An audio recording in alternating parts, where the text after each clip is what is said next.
with the evidence that I see in all of the currencies trying to bottom here and move up, with the slowdown and all these things, with the similarities of the 2000, 2001 crash, with all the money over in tech versus commodities, I mean, even if I have to wait a little bit longer, the payouts will be so big on the commodity side that you just have to laugh at it all. Because, I mean, we could see gold soar past 5,000, 10,000.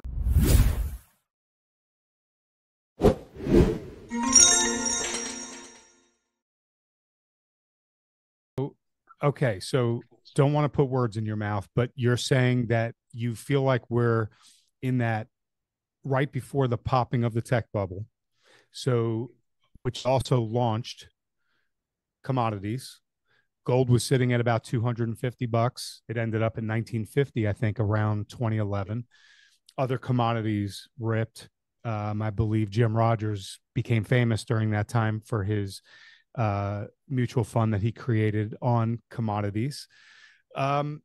We did have a modest recession, but the NASDAQ dropped like 83% and the S&P dropped like 50%. Are these things that you're expecting to happen again? Not identical, but history has a tendency to rhyme. It's going to be very similar. It's not going to be the same as 2000 to 2011 necessarily. It'll be similar. I think it's going to be that on steroids.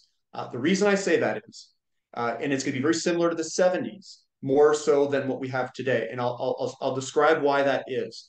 And I know that could be a profound statement. Remember the long-term interest rates that I showed you of the 40-year decline? We've broken that. That is going to break. This is a huge paradigm shift in the market that people are not looking at, and they're not looking at it from the what I would say is the correct perspective. So most people think everything's linear. It's just going to keep going up and up and up and up at some linear fashion. What I'm saying is there's a turning point. We already turned the point through interest rates. So what people might occur, and this is all speculative on my portion of it, but people are going to lose faith in the bond market. And then they're going to start to say, when interest rates come on up, they're going to say, I don't want stocks either in the shorter term time frame, because with the valuation of stocks, when you price stocks with an increased interest rate and you do net present value calculations to today, so you're discounting future growth to today, those calculations change with interest rates. And when interest rates go up, the stock market's going to become more and more overvalued. And people are going to be less willing to buy those outside of maybe the bond market. If they don't really want to buy that, maybe they buy equities. But another thing to think about is if the dollar is dropping, that currency that I just went over, if the dollar is dropping in value against other currencies, people are less willing to hold dollar denominated assets because you're getting a worse currency exchange rate with it as well.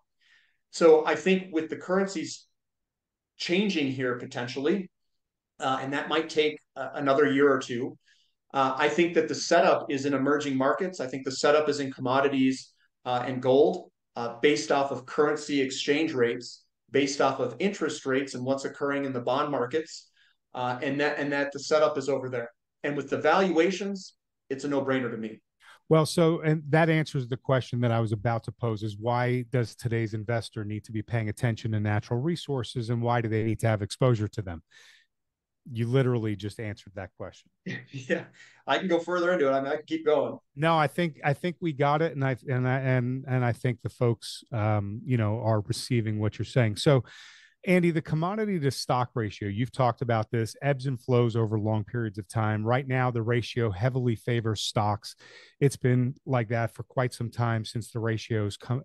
It hasn't come back to the mean in quite some time.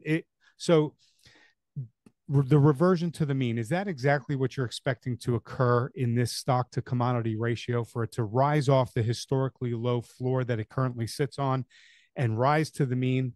And if that's what you're expecting to happen, what's your timeline and what does that mean for the prices of everything? Yeah, great question. And that's what I'm completely invested for, is that same that situation. I've been watching over the past few years when this will come. I thought it would have come a little bit sooner than what it has. I was hoping more like it would be down for a couple of years and we've come on out, but it seems like it's very similar to the 60s where we stayed low. The commodity to stock ratio stayed low for a long time. What I'm going to say is Powell and his boys, they need people to stay in financial assets because if this money rotates over, it's going to be seen in the consumer price index. So they need that money to stay over there, and they're going to probably fight tooth and nail to keep it over there to some degree. But what causes this rotation, I think, will be the decline of the dollar, which is lowering of interest rates, which we have here. I don't know how far it's going to go down. I don't know what it will look like in terms of the interest rates and how they lower all this stuff. But the rotation, I think, is going to occur. At the beginning of these rotations, it's going to throw everybody off. So what's going to happen is generally they lower rates because of a reason. That reason is generally a slowdown. And then people are going to get worried about recession. And then a bunch of people are going to talk about the greatest crash, the great financial crash, all that garbage. Commodities are going to pull back with it. It's going to be a washout sale and it's going to scare everybody, which is occurring right now. So you're going to get this washout sale. People are going to, I'll call crap themselves, and they're going to try to sell. And what it is, the big guys are going to try to take your shares. They're going to try to steal your shares. They're going to scare you out, use fear, scare you out of the market, and then it's going to reverse. A lot of people are going to go short here at some point, and all those shorts are going to get squeezed. I call that the slingshot cheetah is my thing that I call it, where it gets everybody on the wrong side and then it flings them to the upside because it squeezes all the shorts, it squeezes all the people that are in it because they thought it broke the pattern to the downside. Because I'm a hybrid investor. I look at fundamentals, long-term cycles, and I don't do just technicals. So with the evidence that I see in all of the currencies trying to bottom here and move up, with the slowdown and all these things, with the similarities of the 2000, 2001 crash, with all the money over in tech versus commodities, I mean, even if I have to wait a little bit longer, the payouts will be so big on the commodities side that you just have to laugh at it all. Because, I mean, we could see gold soar past 5,000, 10,000. I don't know how high it will go. It depends on the market. It depends on the inflation and that is subjected to the herd. There's a couple of other things that I want you to talk about the conditions here real quick. When you look at the 1970s was only about the United States. We went into peak oil in 1970, which was the beginning, which caused we had credit creation from the monetary side, bank lending all over the place. We hit peak oil in 1970 of conventional oil. And then we went into a large inflationary environment. They had problems distributing oil and all that stuff.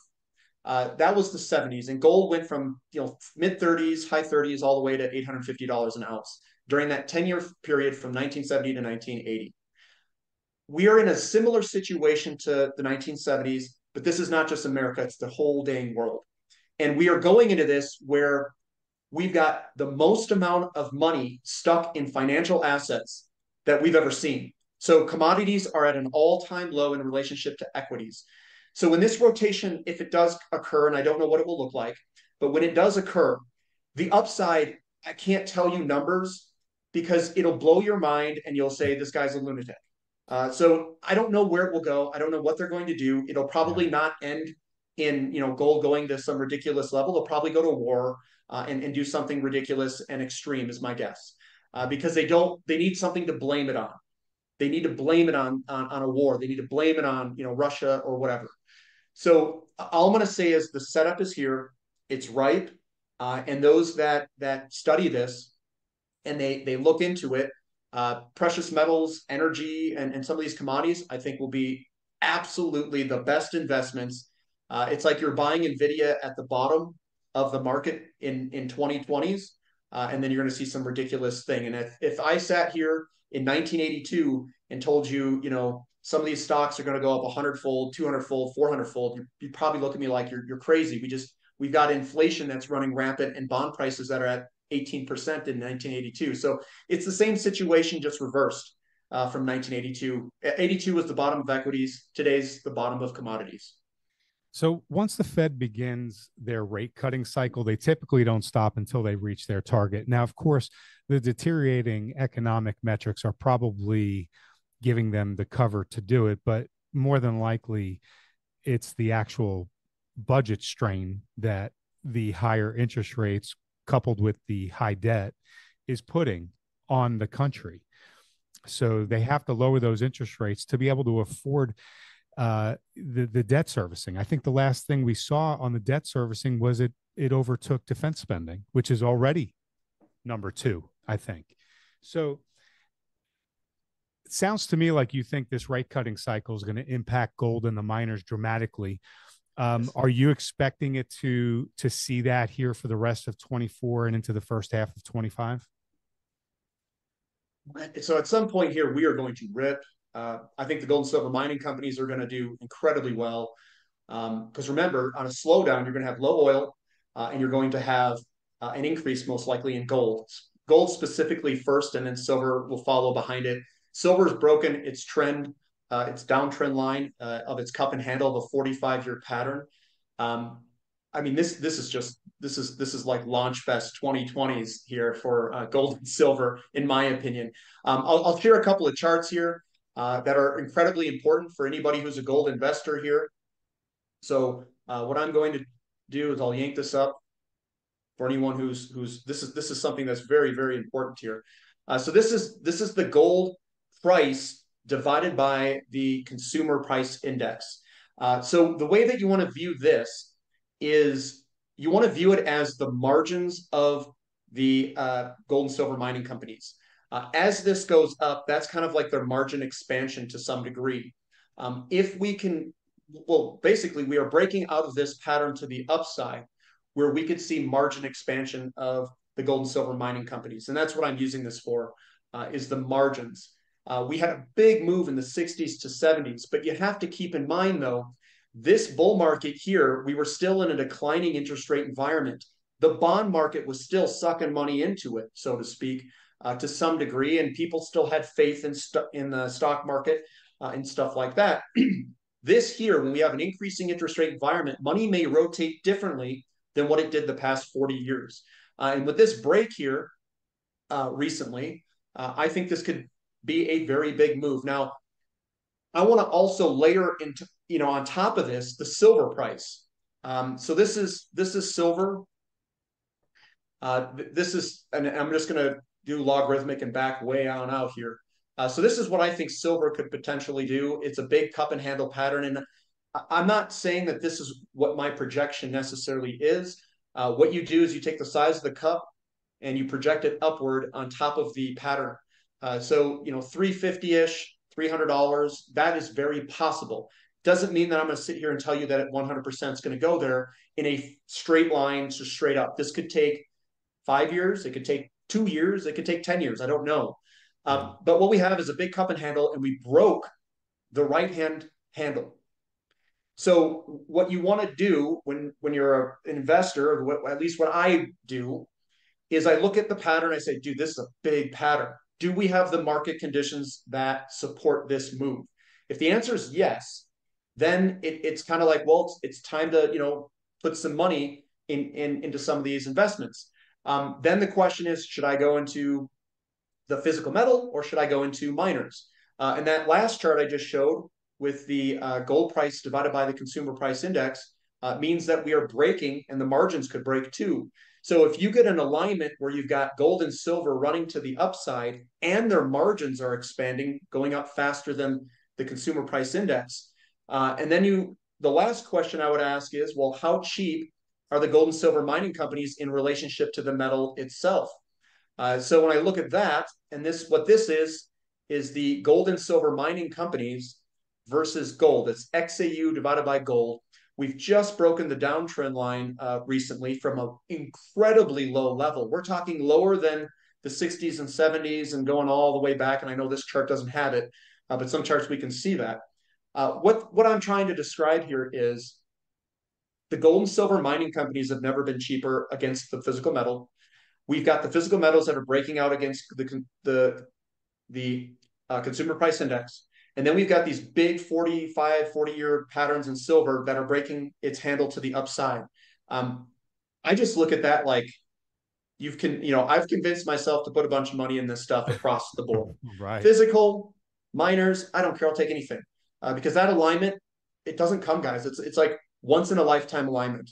And it doesn't mean that it will 100% work out.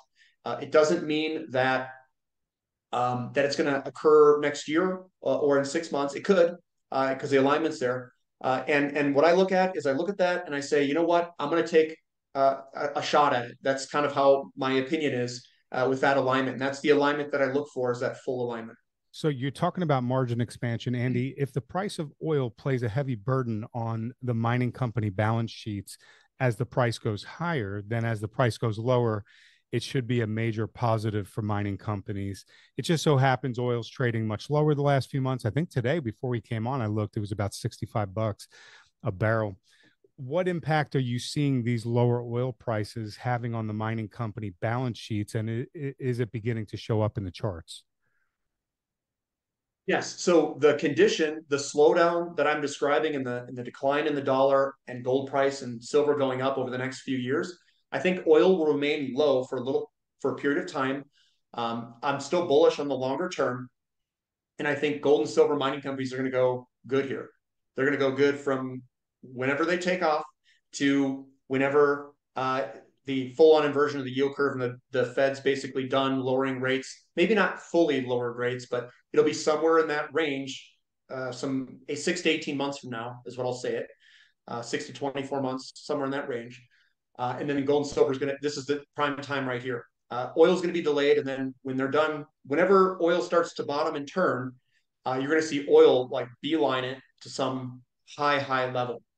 Maybe not beeline it, but it'll go up for a while, probably to multi-$100 oil, but that's out in the future, late 2020s, early 2030s.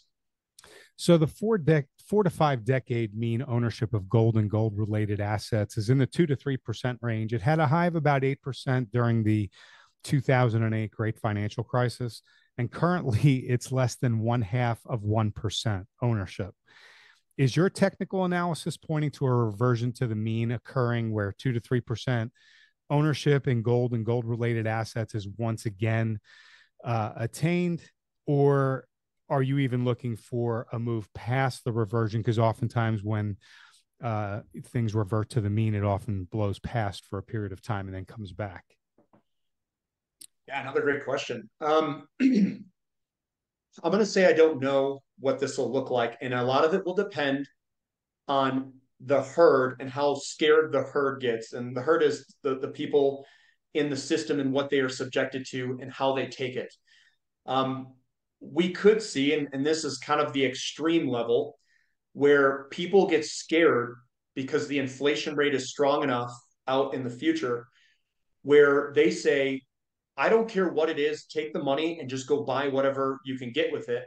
And that's a ways out, but not here like in the next 2-3 years. But people could get scared and they say, you know what, I don't want to hold bonds. They're complete garbage.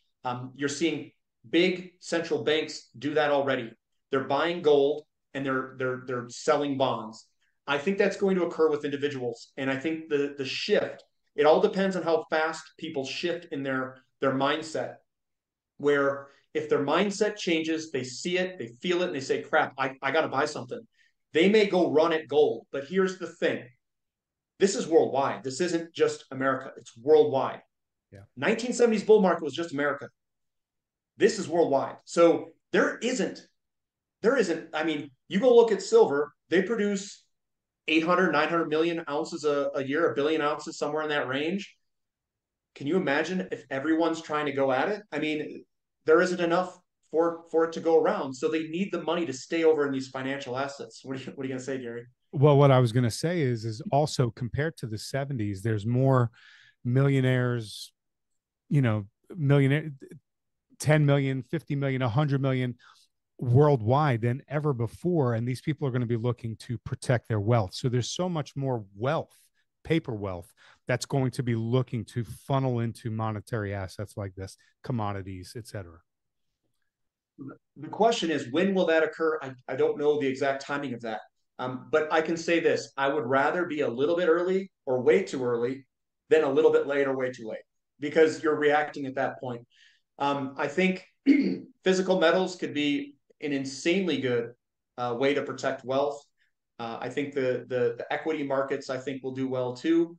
When I look at this setup, I just look at the setup, and if the setup is there and everything's in alignment, I'll just take an analogy. My analogy is this. I look for setups that have these big asymmetry, big rewards with small downside risk. And I buy very early and I wait, I twiddle my thumbs, and it's really, really boring. It's kind of like interviewing at companies. It's very similar to investing.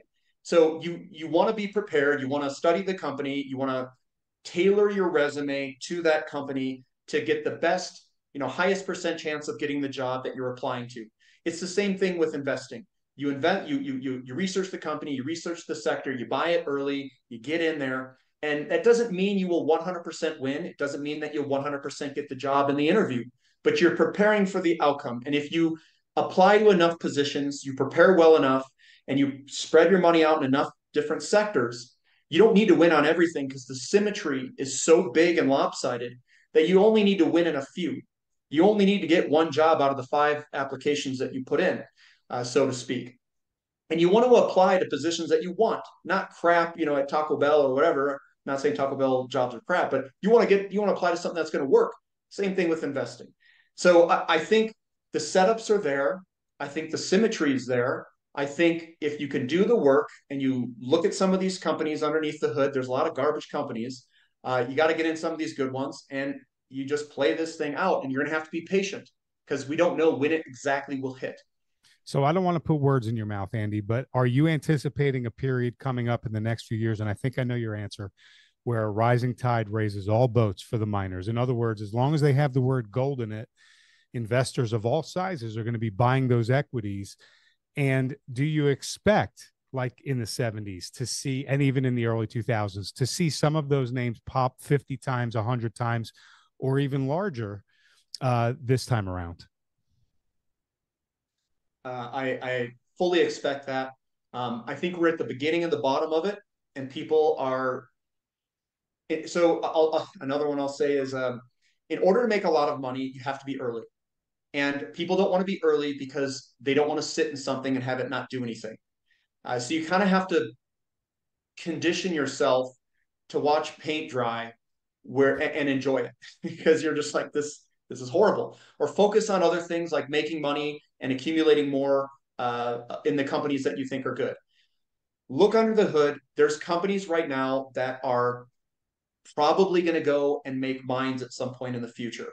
They have 20 million plus ounces in the ground, and you're paying literally like $5 to $20 for it per ounce. So $5 to $20 per ounce is what we're paying for it. If gold goes to some ridiculous level, I don't see how these companies don't go way up. I mean, way up. Much like the 10, 20, 50, 100, 200x, 300x. I don't know what it'll eventually go to, but that's going to be a ways away. It's not next year. You're not going to get 200x next year. I mean, it's possible, but more than likely it's not. So you're going to have to sit in it. You have to research the company and have the conviction to hold it for that period. And then you have to have the big long-term outlook, basically, and strategy that I have that I'm showing you guys. So it's a combination of all those things. You got to emotionally get there. You got to be willing to take a 20, 30, 40% hit in the portfolio if you're going to go into these things. So it's definitely the upsides there, but it's not going to be an easy ride. Most people will most likely not be able to hold on long enough. And that's where I focused all of my 30s in, is what I'll call it. I focused on how could I become the best investor possible, and what are the traits that I need to adopt to get to the level that I can just dominate the market, so to speak. So a lot of it is psychologically driven, and some of it is learning how the markets kind of move and the money movements. So buying this stuff when it's out of favor, everyone's going to tell you it's stupid, it sucks. Why are you doing this? And they look at you like a fool, and they're over there buying Nvidia at the top. It's like, okay, you go do that, and that's what you're going to have to go against. There's going to be people telling you when the price goes down that it's bad, and the price goes up, it's great. You got to avoid those people too, and you got to kind of avoid the emotional movements based off of prices. So take a long-term view, be patient. All of these alignments are here that I can tell, and hold on if you can. Well, this has been a wonderful conversation. Before we wrap up here, and I ask Andy our final question, I want to point everyone over to our Substack. It's free. Go to metalsandminers.substack.com. We post free content on the consumer, economy, markets, artificial intelligence, individual metals and miners, and all the expert interviews that we conduct, just like this one. They're all up there. And when you subscribe, we want to give you a free gift. It's a report that we wrote. It's based on the important Ray Dalio foundational premise titled, "If you don't own gold, you know neither history nor economics." This free gift is a must read for everyone on why we all should own gold. So head over to metalsandminers.substack.com, put in your email address to subscribe and receive the free gift on us. Also, I'm positive that you've enjoyed this conversation with Andy as much as I have. Please let him know. Hit that like and subscribe button and leave a comment below the video. It's now time for our Golden Nugget segment. Andy, let's discuss portfolio positioning. Understanding you're not a financial advisor, and based on all we've discussed today, and with your experience and your worldview as the backdrop, how are you positioning for the next 12 months? What assets do you like, and what assets do you absolutely want to stay away from? I'm just talking broad sectors. Yeah. I can't get into individual companies. That's where I go into my the website that I have. So overall, over the next like 6 to 12 months, oil is going to go through a rough patch here in the short term, is my guess. Gold and silver and the equities, I think they're going to look very, very good here. Obviously, gold's already taken off. It's been moving higher since October of 2022. I think silver is going to rip at any point here. We're sitting right on top of the cup and handle, the downward trend line. So we're sitting right there. It's ready to go, in my opinion. So I think silver is probably going to be one of the better performers. I'm watching platinum, seeing if that's going to break out. So I think that looks really good as well. But I wouldn't discount oil out completely. I would watch it, and at some point I would try to catch the bottom within the next 6 to 18 months, whenever that occurs. I'm reactive. I use technical analysis to react to those areas. So, ETF wise, like, SILJ or something like that, or GDXJ, they're kind of a little bit lagged behind GDX. So I think those will do incredibly well, and they're still down. Is So there those any, are probably is there the good anything that entry you're points. wanting to stay away from that you just don't want to touch? Oh yeah, anything that is so they could still go up. Nvidia could still go up, and like some of these semiconductors, but I think they're putting in topping patterns. I don't want anything to do with technology at this exact moment. I think emerging markets look really good from a longer term perspective. They are very low. You could do like EWZ, the Brazilian ETF looks fantastic. It pays 7 or 8% dividend yield, depending on where it's trading at. So I think that's good. And that also correlates with those currencies moving. So I think emerging markets, precious metals, we could see a pullback here in the short term with the yield curve uninverting, the 2 and 10 specifically. When that uninverts and they lower rates, that's generally when the slowdown kind of materializes. So in the short term, we could see some pain, but I would use that as a buying opportunity, not as a tactic to get worried. If the markets are going to sell off, people are going to get worried.